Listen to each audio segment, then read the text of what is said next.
Welcome to Live the Dream with yours truly, Marty Kaiser. Buckle up and let's get started. Happy Tuesday, everyone. This is Marty Kaiser with our Tuesday edition of Real Estate Tidbits. Hope everyone had a great weekend. This weekend had a couple of interesting developments that were not really real estate related, but I thought I'll cover them at the beginning of our show today. The first thing is in basketball. As we talked about in our last podcast, the NBA Finals were taking place, and Game 7 was Sunday night between Oklahoma City Thunder and the Indiana Pacers.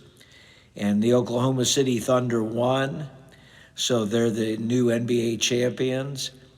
This was a very interesting and entertaining series. It was with two teams that have never won an NBA championship before.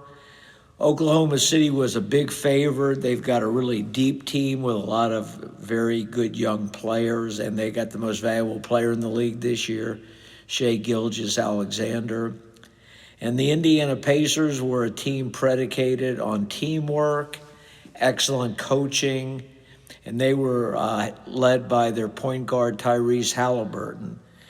It was expected, including by myself, that Indiana would lose the series relatively quickly. I had predicted Oklahoma City would win in 5 games, but it went the full 7, so it ended up being that Oklahoma City beat Indiana 4-3. But Indiana acquitted themselves very well. They gave Oklahoma City all they wanted in this series. And sadly, part of the reason that Oklahoma City won in Game 7 was their best player, Tyrese Halliburton, who had injured his calf a couple games ago, was playing on an injured calf and ended up tearing his Achilles tendon. And so now he's going to be out for the whole season upcoming. So I don't know how many of you guys are kind of weekend warriors like myself and other folks, but you know, we try to stay active and play sports. I myself, until recently, played tennis quite regularly. I've gotten into some other things recently. And I actually suffered a pretty painful calf injury years ago. And I tried to play on it right after my calf felt bad for about a half hour. And then I could barely walk home. I could barely drive home, I should say. I could barely walk to my car. It was extremely painful. And it took a lot of time to heal. I didn't get anything done to it from a medical standpoint. I just kind of used a roller on it and took it easy. And it was probably a good 3 months before I played tennis again. So it was, a pretty long recuperation period. In the NBA, of course, they want to get these guys back on the court yesterday. And basketball players in general, they're their own worst enemy sometimes. So you have to rely on the team's medical staff to show good judgment. This was a particularly tough situation because they were in the NBA championships and it was a Game 7. And, of course, the player wanted to play. And the team probably wanted him to play, even though they weren't going to say that. They probably left it up to the player. But it's easy to second guess, but I can only tell you from my perspective, I probably would have not let the player play. Because we've had a lot of Achilles tendons injuries in basketball the last few years. And a lot of them are derived that start off with a calf injury. And the player ends up continuing to play and ends up tearing his Achilles tendon.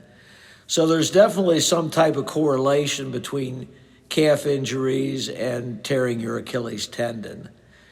Hopefully, maybe with some improved training techniques for some of these players, maybe they can strengthen those muscles so these calf tears are not as prominent. But we'll have to see about that. But I think from now on, hopefully for most players, when they start having calf challenges, they're just going to have to sit out. So you're going to see more people when they get a calf injury probably taking off 2 or 3 weeks to avoid having these type of major injuries.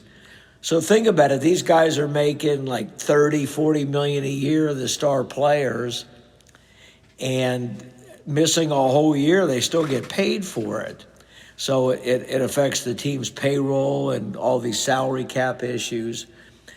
But from the player's standpoint, many times they don't recover where they're quite as good as they were, because a lot of basketball players, they rely on that explosion from a stopped or a starting position. And sometimes they just lose a little bit of that. One of the famous players, I'm sure you've all heard of, Kobe Bryant, he tore his Achilles tendon. Now, he was older when he did that, so he was kind of on the back end of his career, but he was still a really good player. And he did come back from it, and he played well, but he was never as good as he had been before the injury.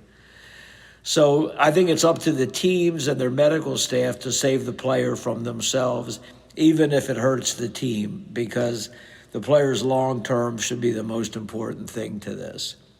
So that's just my take on basketball. The other major thing that happened this weekend was the Middle East conflict. I'm sure you've heard about that over the news by now, and everybody has their own theories with it. Basically, what has happened over there, there's a fear that Iran was close to completing their nuclear weapons program, where in the future they'd be able to have nuclear weapons and attack countries. And obviously if nuclear weapons are ever utilized, it's easy to get into a world war, and the world's never the same because of the devastation and loss of life it can create. So Israel, who's one of the neighboring countries to Iran, the Middle East, the countries are all relatively close together. After they experienced the terrorist activity in October of 2023, where they had all those kidnappings and murders, of course, their security has been greatly increased, and they felt highly threatened.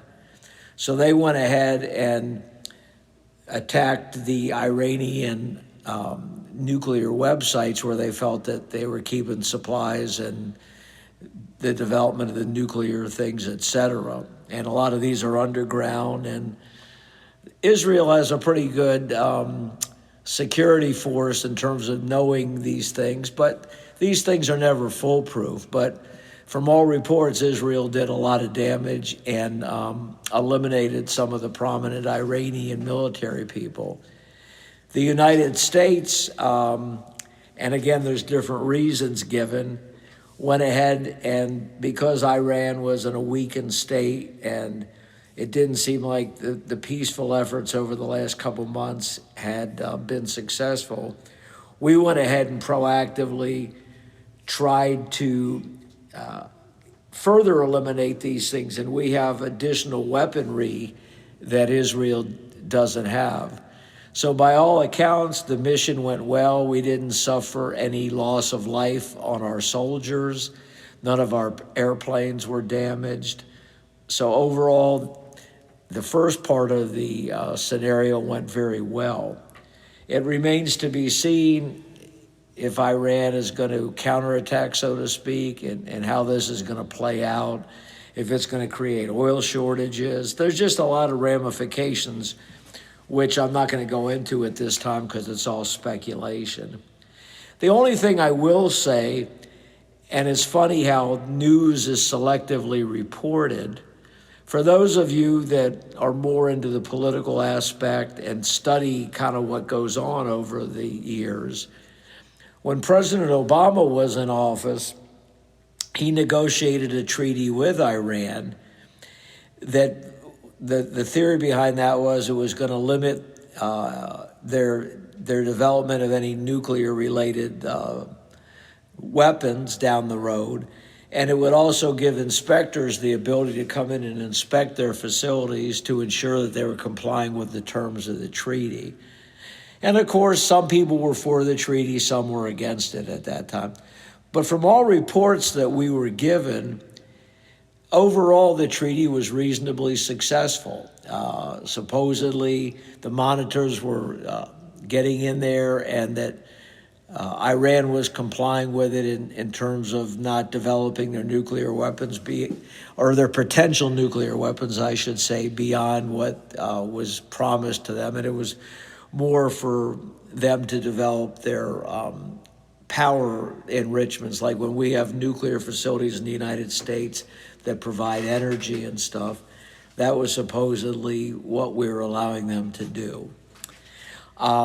So when President Trump got into office, when he won the 2016 election, he decided at some point during his term, I don't remember exactly what year it was probably around the first 2 years of his term, he felt that the treaty was a terrible treaty for us, and he unilaterally withdrew from the treaty with no discussions from anybody. He just said, we're out of it.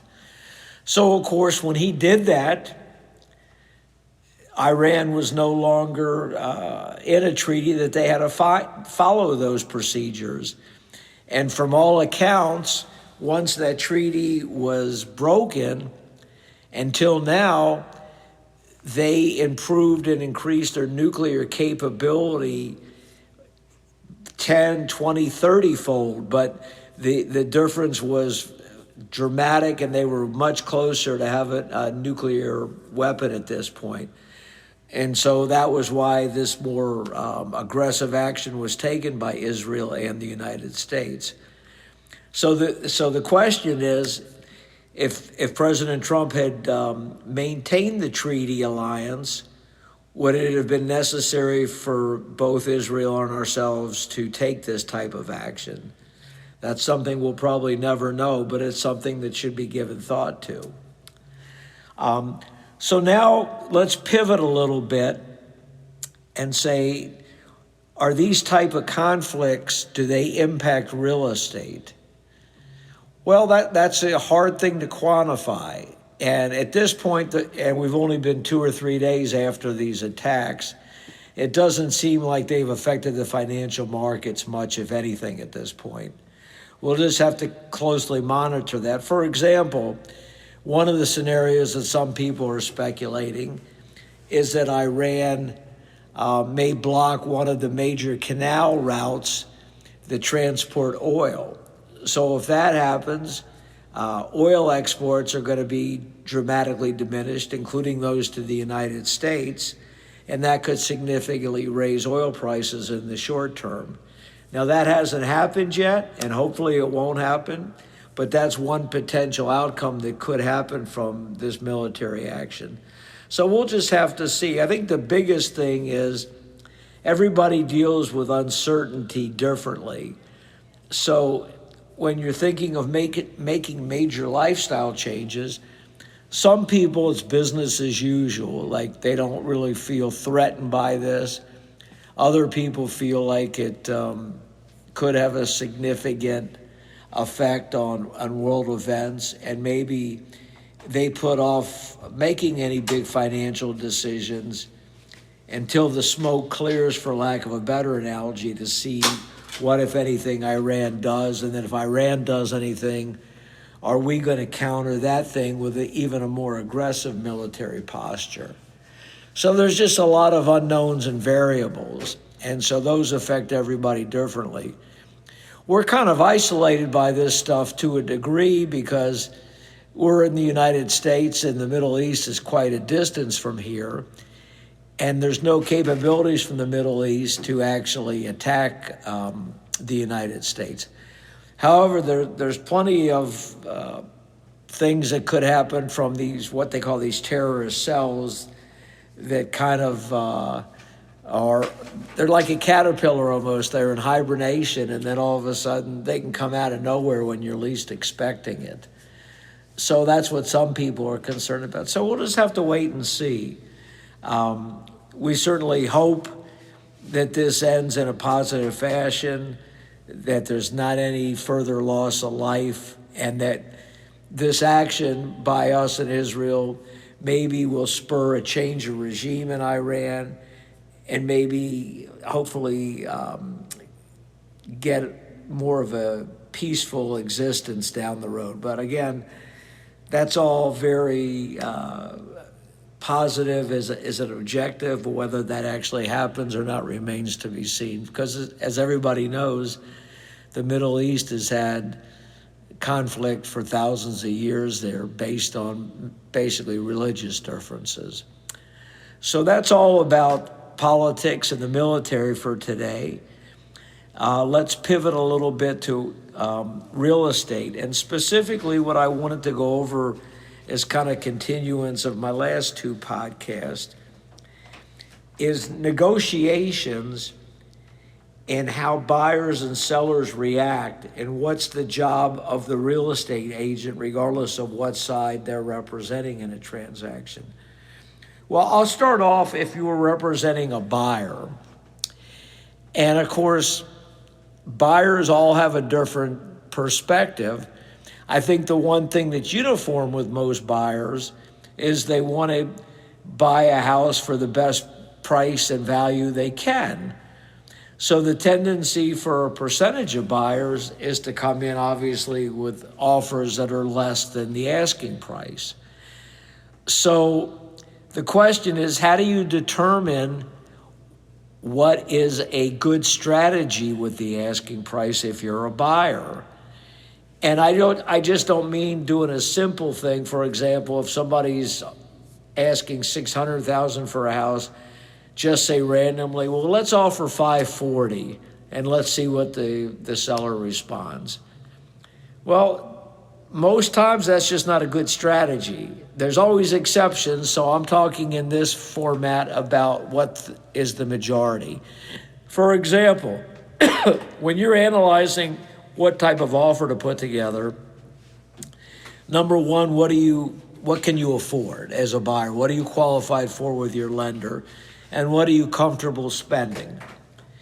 Number two, what is that house truly worth on the open market when you do a detailed assessment of it? In other words, based on the market conditions, based on the neighborhood it's in, based on the improvements or lack thereof that property has, and based on what has sold that has commonalities to that subject property, what is that property actually worth?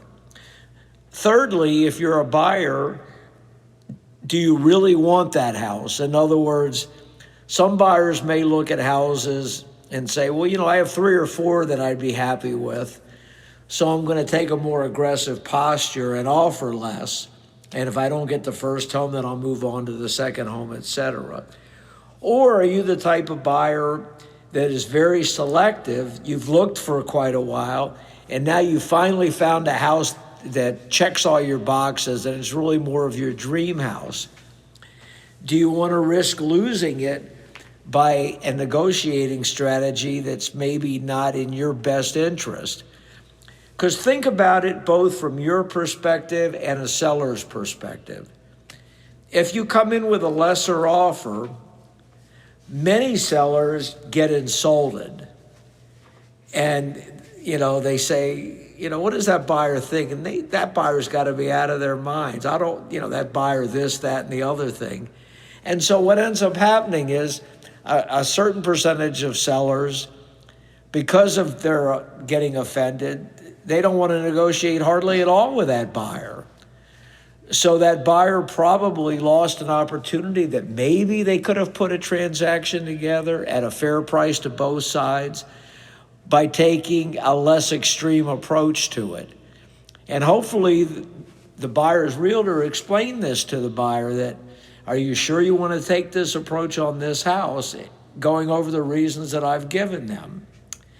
But all you can do as the real estate agent is give your customer the benefit of your experience, the benefit of your knowledge, the benefit of evaluating trends, the benefit of evaluating that particular house in terms of how long it's been on the market for, what did that seller originally pay for it, how much does the seller owe on the house. There's a lot of things that go into the realtor giving you an opinion. But it's like anything. If you go to a doctor or you go to a lawyer, You're paying them for their expertise. And they have a saying about a lawyer that a lawyer should never represent himself, because he'd be a fool to do that. So if you're going to pay a professional person, you ought to take into account their advice. And if you don't feel that they're giving you good advice, then you should terminate your relationship with them and find a better realtor, because you want somebody that you can feel 100% comfortable with how they're advising you. So that's perspective from a buyer. Now, from a seller, it's just the opposite in terms of the way that I try to interact with them. For example, we'll use that same scenario. A buyer comes in with an offer that the seller feels not only not happy with, but feels insulted by it. So the seller's first reaction is to tell that buyer to pound sand, and they don't want to react at all to that offer. And that's certainly their prerogative, and I certainly understand that. But just maybe they could respond in some fashion. They don't have to discount the house a lot, but just to show the buyer that they're open to negotiating, providing that buyer is serious about it. Now, the reason that I bring that up is because these topics are fresh on my mind. I've been involved in a few negotiations the past week or so where we've had challenging people on one side or the other. And we had a couple situations where we had these lower offers that came in. So without boring you about how the back and forth was handled, on one of the situations, I was able to successfully put a transaction together. I was able to get both people to remove their ego, to kind of listen to my advice, and we were able to put a result together that was fair and agreeable to both sides. So that was a win.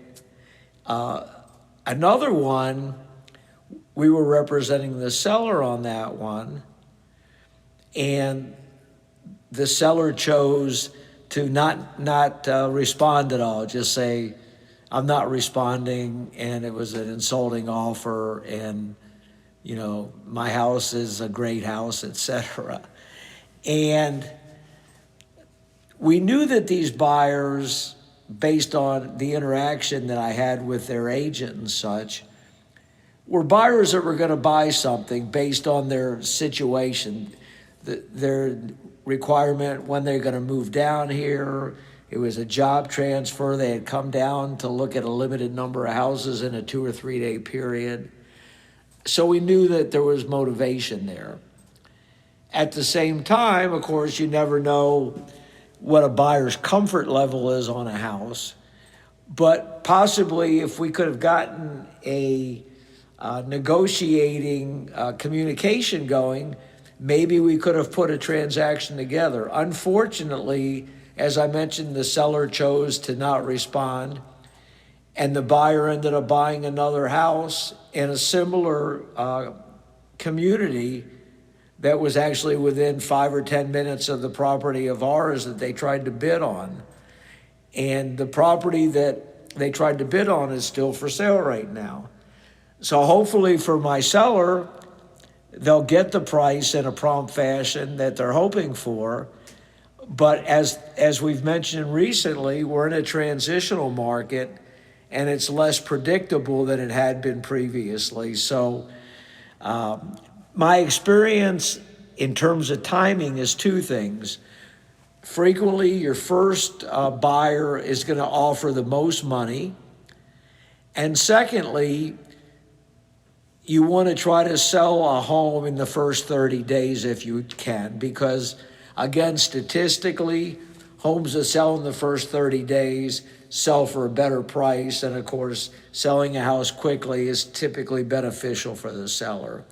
So there's just a lot of nuances that go on. So I thought I would spend a minute or two going over that.